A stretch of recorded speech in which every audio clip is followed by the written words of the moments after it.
Halo, selamat malam. Coba deh, kamu ambil napas panjang sebentar. Ya, tarik napas, terus hembuskan pelan-pelan. Hari Selasa ini mungkin kerasa panjang banget ya buat kamu. Pasti. Capek banget. Apalagi kalau seharian ini kamu sibuk ngurusin kerjaan, dan harus terus-terusan jaga perasaan orang-orang di sekitar kamu. Bener, bayangin aja kayak kamu diwajibkan pakai baju yang ukurannya itu 2 kali lebih kecil dari badanmu. Dipakai setiap hari gitu. Sesak napas, dadamu rasanya tertekan, tapi kamu maksain diri buat tersenyum lebar. Iya, senyum cuma demi menyenangkan si pembuat baju kan? Tepat banget. Dan di budaya kita, pakai baju sempit yang menyiksa ini tuh ada namanya loh. Kita sering nyebutnya ewoh pakewoh atau rasa sungkan. Jujur aja nih, di malam yang bikin lelah ini, baju tuh kerasa makin mencekik ya kan? Dan menariknya nih, riset yang kita kumpulkan untuk obrolan malam ini tuh nunjukin kalau rasa sungkan ini jauh lebih dari sekedar beban moral aja. Oh wow, jadi ada penjelasan ilmiahnya ya? Ada banget, datanya tuh cukup tajam. Bertahan dalam dinamika hubungan yang nuntut kita buat selalu ngalah demi orang lain, itu ternyata bisa ngelipat gandain resiko depresi dan kecemasan sampai 50%. Wah, tunggu, 50%. Itu angka yang gede banget loh. Betul, gede banget. Sistem saraf kita itu secara harfiah meradang, karena tubuh kita dipaksa mempertahankan harmoni yang sebenarnya palsu, gitu. Masuk akal sih. Dan itu menjelasin rasa capek yang kadang kayaknya nggak masuk akal pas kita mau tidur. Nah, makanya malam ini, misi kita tuh penting banget. Judul obrolan mendalam kita hari ini adalah tidak semua orang harus kamu pertahankan. Iya, dan kita nggak lagi nyari siapa yang salah di hidup kamu ya. Misi kita malam ini murni buat nyari ketenangan batin. Bener, kita pengen kamu sadar kalau melepaskan diri itu seringkali adalah jalan satu-satunya buat bebas. Bebas dari beban yang memang bukan milik kita. Setuju, dan kita bakal ngurai ini pelan-pelan banget malam ini. Karena nyadarin kalau kita punya hak buat pergi, itu adalah langkah pertama buat kamu bisa benar-benar istirahat dan tidur nyenyak habis ini. Oke, mari kita mulai dari tembok yang paling kerasa dulu deh, budaya kita. Kalau kita ngomongin soal ngelepasin orang, entah itu pasangan yang suka ngerendahin atau teman yang manipulatif, teorinya kan selalu kedengeran gampang ya. Teorinya gampang tapi praktiknya, wah susah banget pasti.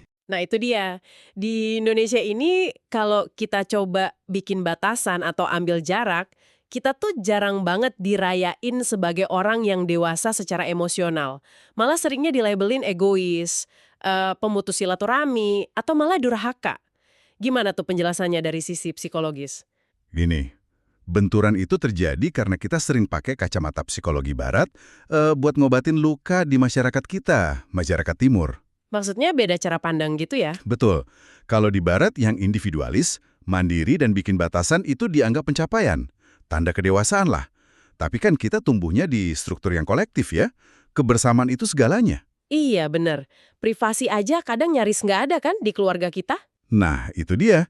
Makanya, keputusan kamu buat nyelamatin mental kamu dengan ngambil jarak, itu bakal diterjemahin sama lingkungan sebagai kayak serangan langsung ke utuhan keluarga atau kelompok.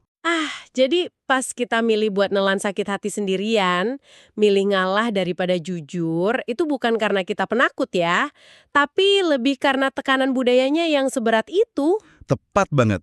Nilai kolektif kita tuh didesain buat jaga harmoni di atas segalanya. Tapi masalahnya, harmoni yang dijaga dengan cara ngembungkam rasa sakit orang lain, itu ilusi doang. Ilusi ya, terus stresnya lari kemana tuh kalau ditahan terus? Stresnya ditekan ke dalam tubuh. Tubuh kamu itu merekam semua emosi yang nggak kamu ucapin sebagai ancaman. Makanya banyak yang ngerasa capek banget, ototnya kaku, atau migrain. Padahal mungkin seharian cuma duduk di meja kerja. Oh, jadi otaknya sibuk lembur ya, buat nahan baju sempit kultural tadi, biar nggak robek. Visualisasi yang pas banget sih. Tapi ini bikin saya mikir pertanyaan lain nih. Nanya apa tuh? Kalau beban budayanya udah seberat itu, terus tubuh kita juga jelas-jelas menderita, kenapa kita masih aja repot-repot bertahan di hubungan yang nyakitin gitu? Iya, ini sering kejadian ya. Soalnya sering banget lihat orang mati-matian bertahan sama pasangan atau keluarga yang toksik. Dan alasannya bukan sungkan lagi, tapi karena mereka mikir, kalau aku kasih cinta yang cukup, dia pasti bakal sembuh dan berubah. Fenomena pengen memperbaiki orang lain ini emang umum banget.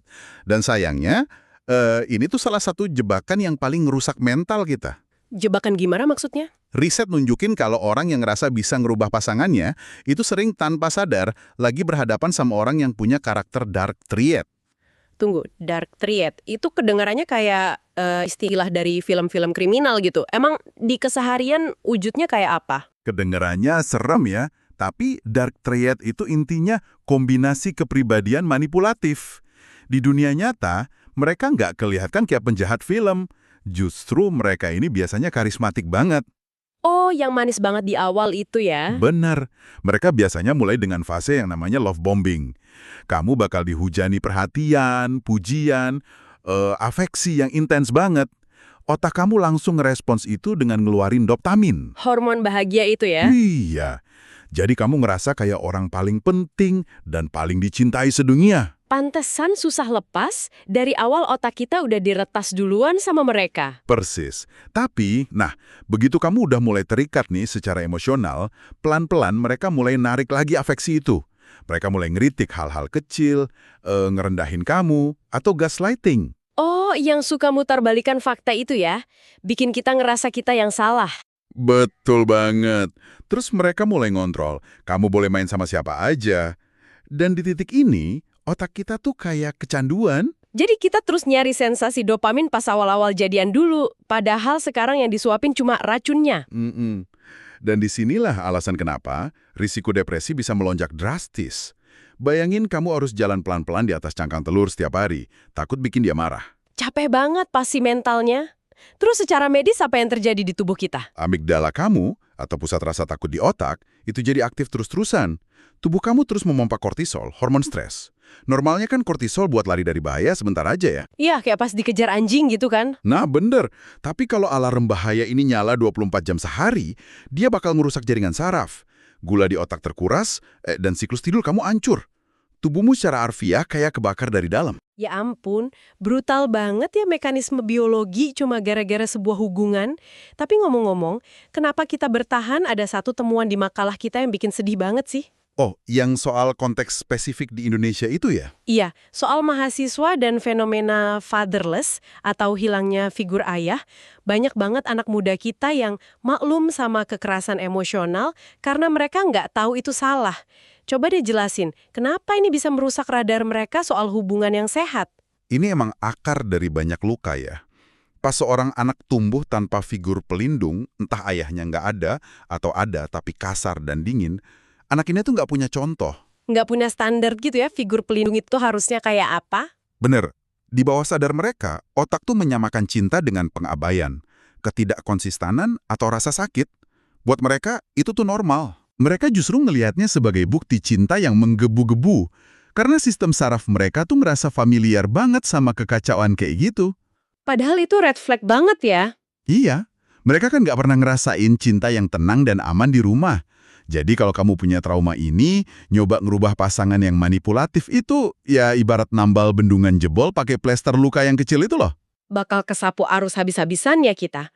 Wah, ini tamparan realita yang keras, tapi kita butuh banget dengar ini. Kalau bertahan cuma bikin saraf hancur dan nyelamatin mereka itu sia-sia, lalu solusinya apa dong? Nah, disinilah masuk konsep healthy detachment.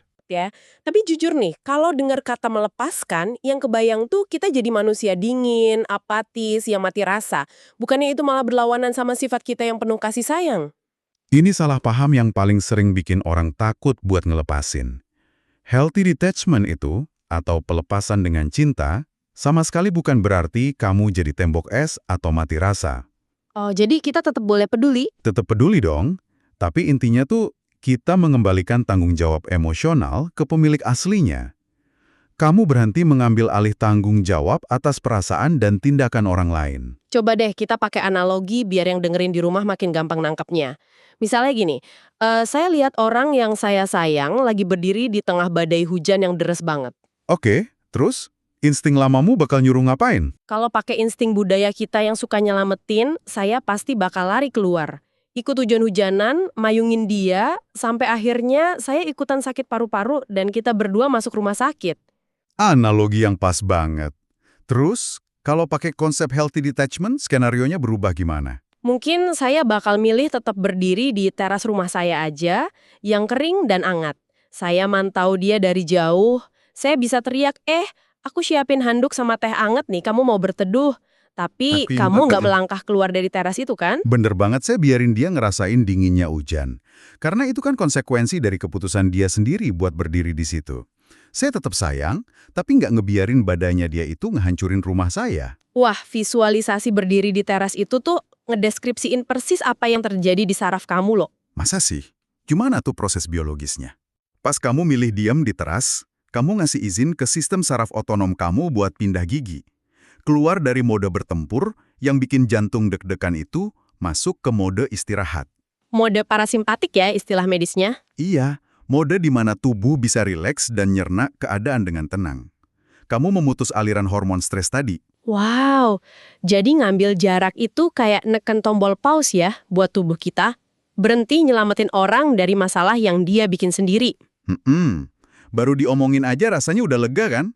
Kayak ada beban puluhan kilo yang keangkat dari pundak. Banget. Nah sekarang pertanyaannya geser ke aplikasinya nih. Teorinya kita udah ngerti. Tapi, bayangin besok pagi tiba-tiba ada pesan masuk dari keluarga atau pasangan. Isinya mancing emosi, bikin kita ngerasa bersalah. Pasti instingnya pengen langsung balas dan marah kan? Iya, instingnya pengen nyendir lagi ke badai. Gimana dong cara kita nginjek rem daruratnya di momen itu juga? Ada satu trik yang simpel banget, tapi ngaruh ke biologi kita. Namanya jeda 10 detik. Dan ini bukan sekedar pepatah klise buat nyuruh sabar loh ya. Jadi beneran ada fungsi medisnya? Ada. Waktu pesan provokatif itu masuk, terus perutmu kerasa mules atau dadamu sesak, itu tuh amigdala kamu yang lagi ngambil alih setir. Otak emosional atau otak reptil kita itu ya? Betul. Kalau kamu langsung ngetik balasan detik itu juga, kamu merespons murni pakai rasa takut atau marah. Terus harus ngapain dong sebelum ngetik? Sebelum jari kamu nyentuh layar, tarik napas dulu. Hitung pelan-pelan sampai 10 di dalam hati. Jeda ini ngasih waktu buat sinyal listrik di otak kamu nyebrang ke korteks prefrontal. Bagian otak depan yang buat mikir logis dan rasional itu kan?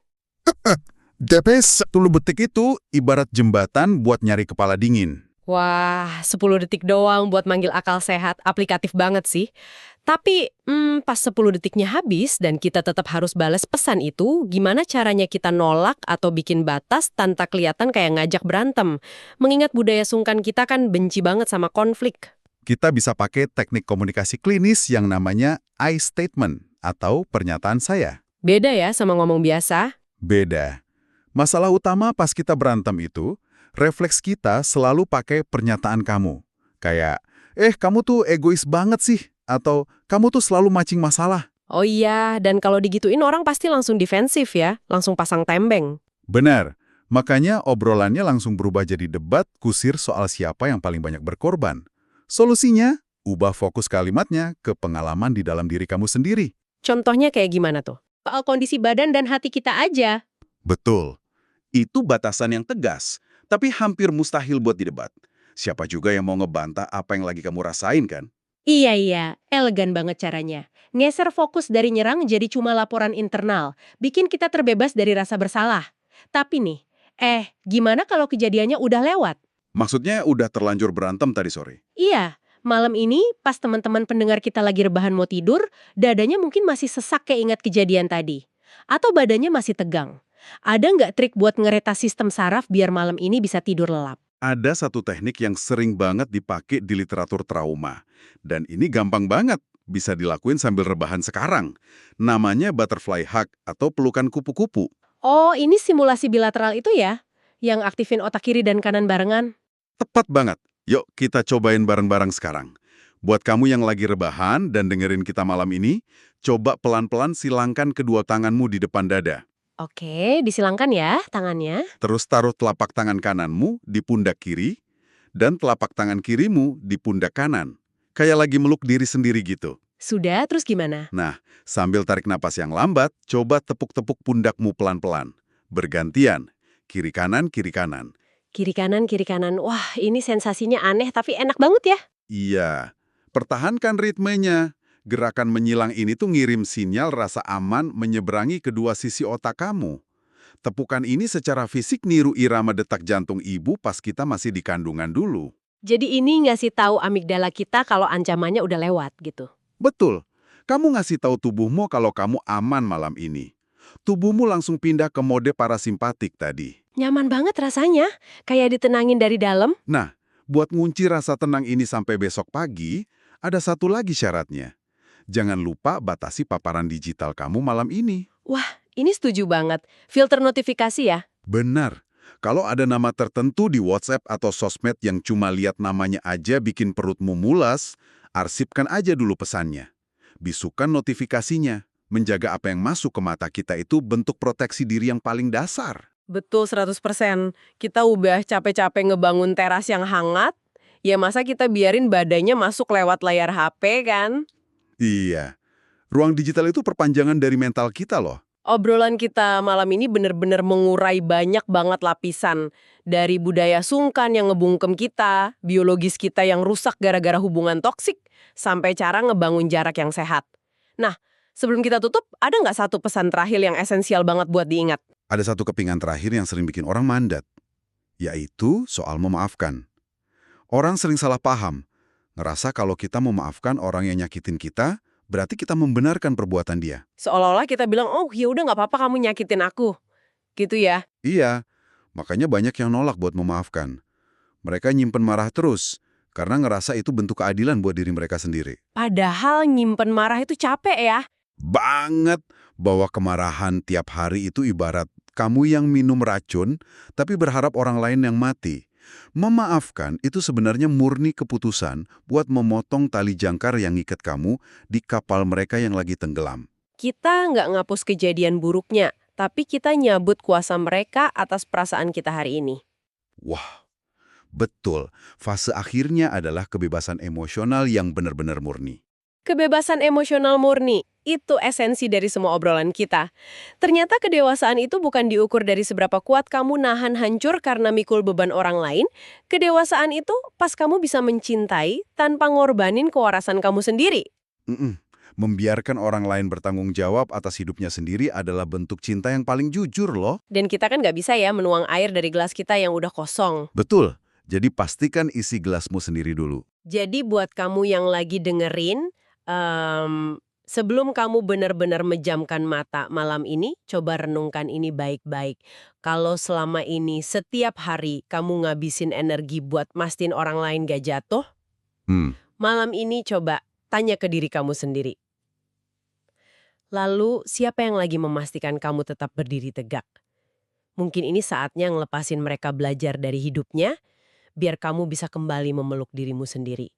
Terima kasih ya udah ngizinin kami nemenin pikiranmu malam ini. Semoga tidurmu lebih tenang dan hatimu jauh lebih ringan buat besok pagi. Selamat malam dan selamat beristirahat.